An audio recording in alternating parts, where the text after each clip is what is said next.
নমস্কার বন্ধুরা, কেমন আছেন আপনারা সবাই? আমিও বেশ ভালো আছি। ইটস ঈশানীর আরেকটি ব্লগে জানাই আপনাদের সবাইকে সুস্বাগতম।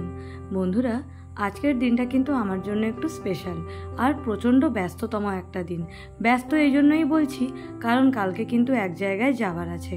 তো সেই জন্য আজকে কিন্তু কি করছি না করছি, কীরকম কী গোছগাছ করলাম, সেগুলো নিয়েই কিন্তু আজকে আমার ব্লগের বেশিরভাগটা জুড়ে থাকবে। তো যাই হোক বন্ধুরা, প্রথমে এই যে সকালে উঠে কিছু টুকটাক কাজকর্ম করে নিচ্ছিলাম, কারণ কালকে আমি যেখানে যাব সেটার জন্য আগে থেকে অনেক কিছু গোছানোর ছিল, তাই আমি আজকে সেগুলো নিয়েই বেশি ব্যস্ত ছিলাম। ওই জন্য আজকে আমি এইসব টুকিটাকি কাজকর্মগুলো নিয়ে আর বেশিটা ব্লগে আপনাদেরকে দেখালাম না। সত্যি বলতে কালকের দিনটা আমার জন্য কিন্তু প্রচণ্ড হেক্টিক যাবে। সেই ভোর 6টা-7টার সময় হয়তো বেরাবো, আর ফিরতে ফিরতে কিন্তু সেই রাত্রি 1টা। বলতে গেলে কালকে কিন্তু আমার 24 ঘন্টাই প্রচণ্ড ব্যস্ততার মধ্যেই কাটবে। তবে হ্যাঁ, কোথায় যাব, কি করব না করব সেটাও আপনাদের অবশ্যই জানাবো, আর সেখানে গিয়ে কি করলাম সেটাও আপনাদের বলবো। তাহলে বন্ধুরা, কালকে আমি যাচ্ছি অ্যাকচুয়ালি জয়নগর, আর জয়নগর থেকে ফেরার সময় আমি একটু গড়িয়ায় যাব, কারণ আমি আগে আমার যেখানে প্রথম জয়েনিং ছিল সেই জায়গাটা কিন্তু জয়নগর। তো যাই হোক, এখন আমি যদিও ওখান থেকে এসে গেছি, কিন্তু এসে গেলেও যেহেতু এখনও অনেকগুলো আমার অফিসিয়াল কাজকর্ম বাকি আছে, তাই আমাকে মাঝে মাঝেই ওখানে যেতে হয়। তো যাই হোক, সেরকমই কালকে একটা অফিসিয়াল কাজ করতেই আমার মেনলি জয়নগর যাওয়া। আর আমাদের এখান থেকে কিন্তু বাই রোড জয়নগর যেতে প্রায় কম বেশি 5 ঘন্টা লেগেই যায়, কারণ সত্যি বলতে রাস্তায় প্রচণ্ড জ্যাম থাকে, আর জ্যাম থাকলে অনেক সময় 6 ঘন্টাও হয়ে যায়, জ্যাম না থাকলে মোটামুটি 5 ঘন্টা লেগেই যায়। কারণ যখন আমরা এখান থেকে কলকাতা অবধি যাই মোটামুটি তখন রাস্তাটা ফাঁকাই পাই, কিন্তু যখন একদম ওই রাজপুর বা সোনারপুর থেকে যখন জয়নগর অবধি যাই সেই রাস্তাটায় কিন্তু প্রচণ্ড ভিড় থাকে। তো যাই হোক বন্ধুরা, সেই জন্য একটু সময় লেগে যায়। আজকে বন্ধুরা এই যে বিকালে এসে প্রথমে একটু ঘুমিয়ে নিয়েছিলাম, দিয়ে ঘুম থেকে উঠে গেছিলাম, কারণ আজকে শরীরটা প্রচণ্ড খারাপ লাগছিল। যাই হোক, এই ঘুম থেকে ওঠার পর কিন্তু এই সময় বিছানাটা ভালো করে একটু পাট করে নিচ্ছিলাম, কারণ কি বলো তো বন্ধুরা, এমনিতে আমি এই সময়টায় ফিরে ওই যখন আমি 4:30টার সময় ফিরে কিন্তু আর আমি আজকাল সেই সময়টায় ঘুমোই না, কারণ কি হয় যে ঘুমোলে আবার দেখি রাতে ঘুম আসতে চায় না। তো যাই হোক বন্ধুরা, যেই অভ্যাসটা হয়ে গেছে সেটাকে আর এখন আমি খারাপ করতে চাই না। এখন বেশ আমি ভোরে উঠি, কিন্তু দুপুরে ঘুমালে সেটা হয় না। তো যাই হোক, আজকে এসে একটু আমি শুয়েছিলাম, কারণ আজকে প্রচণ্ড টায়ার্ডনেস লাগছিল, শরীরটা প্রচণ্ড খারাপ লাগছিল।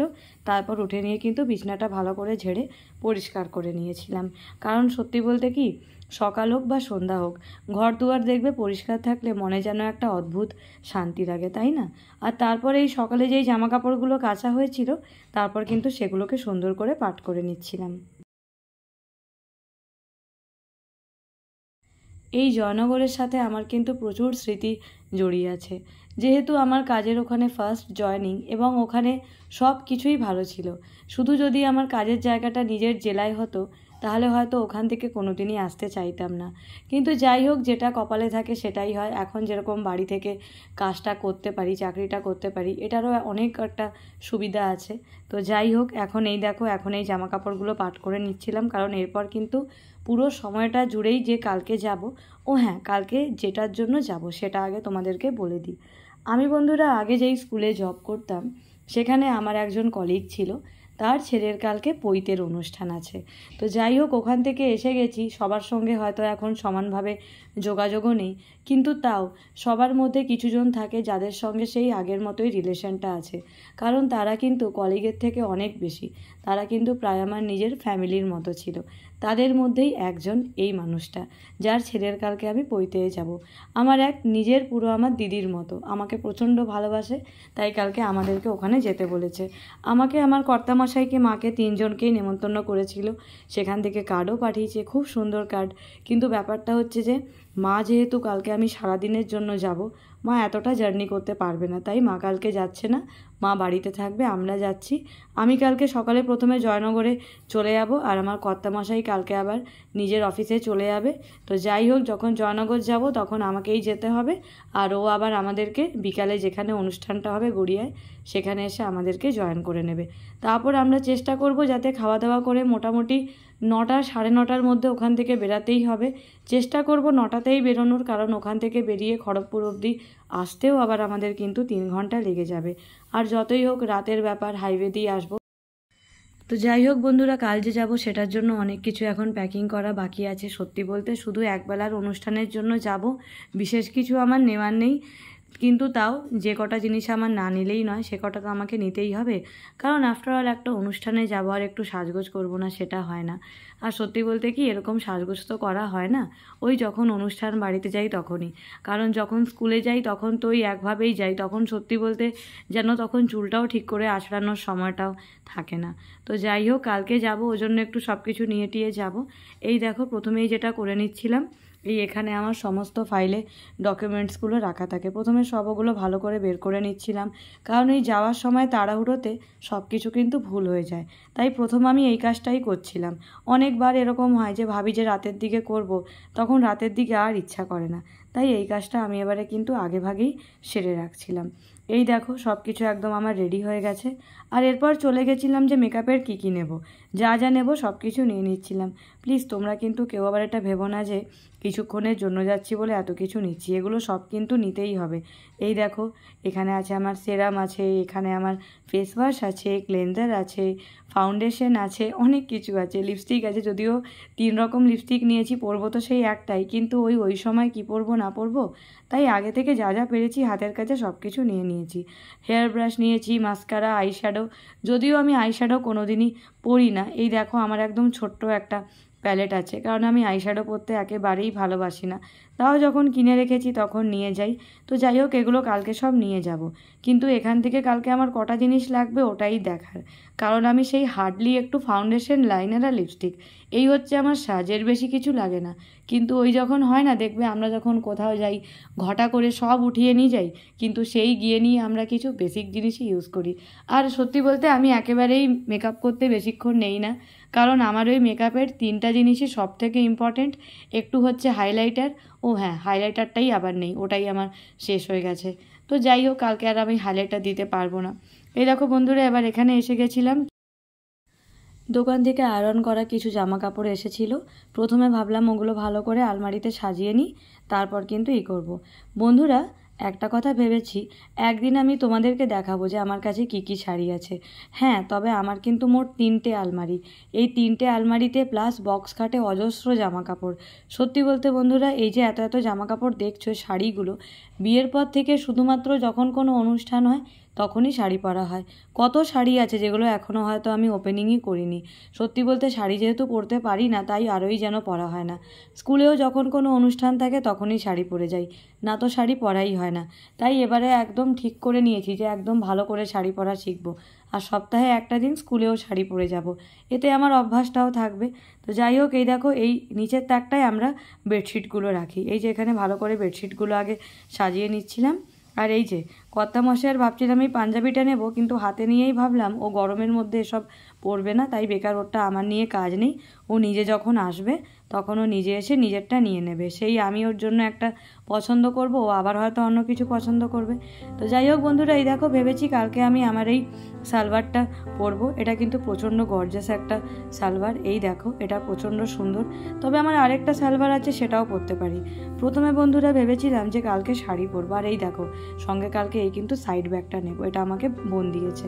আর এই যে এবার ভাবলাম যে একটু আগে শিট মাস্ক মেখে নিই, কর্তামশাই যতক্ষণ না আসছে অতক্ষণ একটু শিট মাস্ক মেখে নিজেকে একটু চমকে নিই।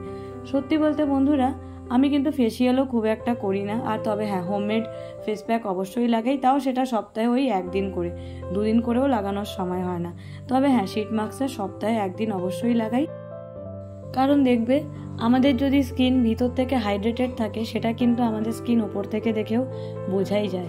তো যাই হোক এই শিট মাস্কটা কিন্তু একটা আমার ডেলি রুটিনকার পার্ট, এটা কিন্তু প্রত্যেক সপ্তাহে একবার, অনেক সময় 2বারও আমি লাগিয়ে থাকি।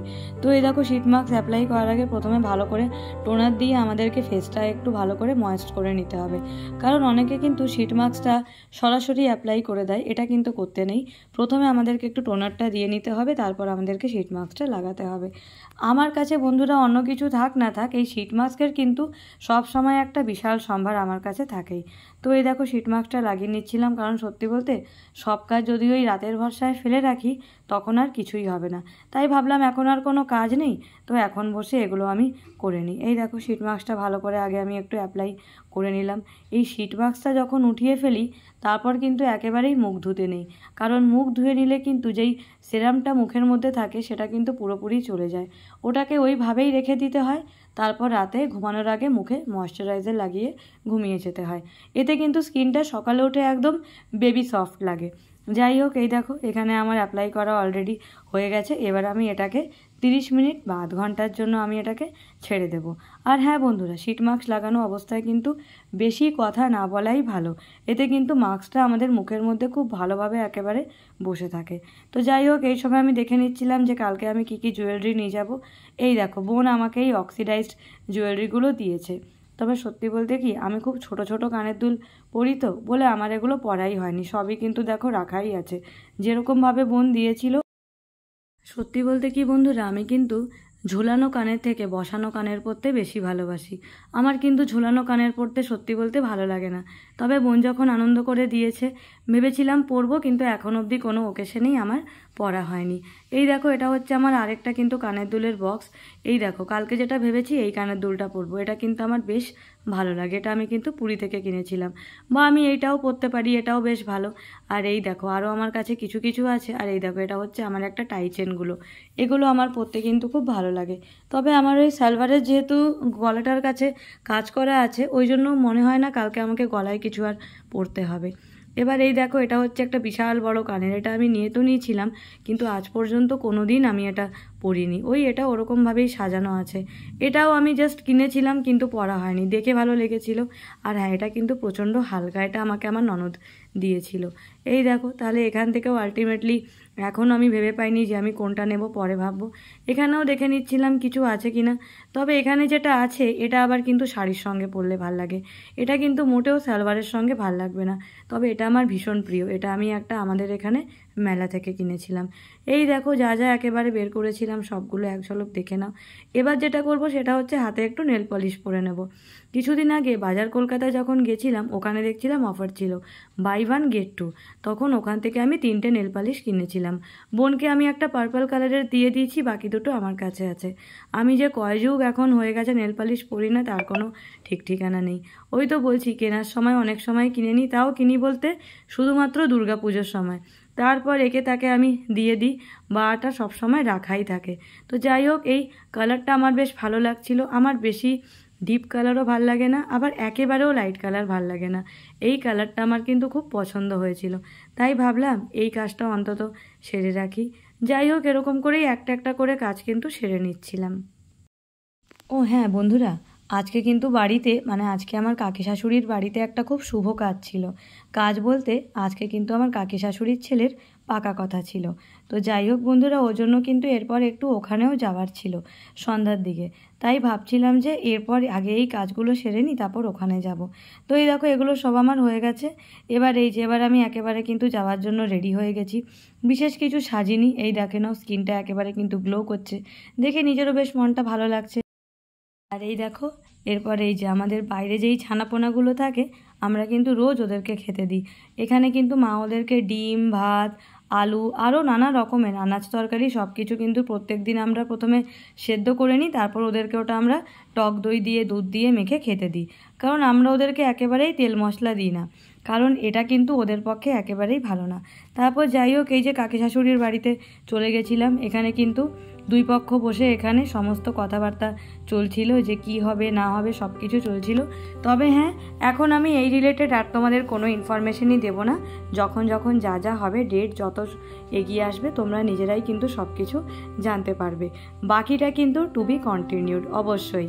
তবে হ্যাঁ, আমাদের বাড়িতে একটা অনেক বড় অনুষ্ঠান হতে চলেছে, সেটা কবে হবে কী হবে না হবে সেটা কিন্তু ক্রমশ প্রকাশ্য। এখন আমি এর থেকে বেশি কিছু বলবো না।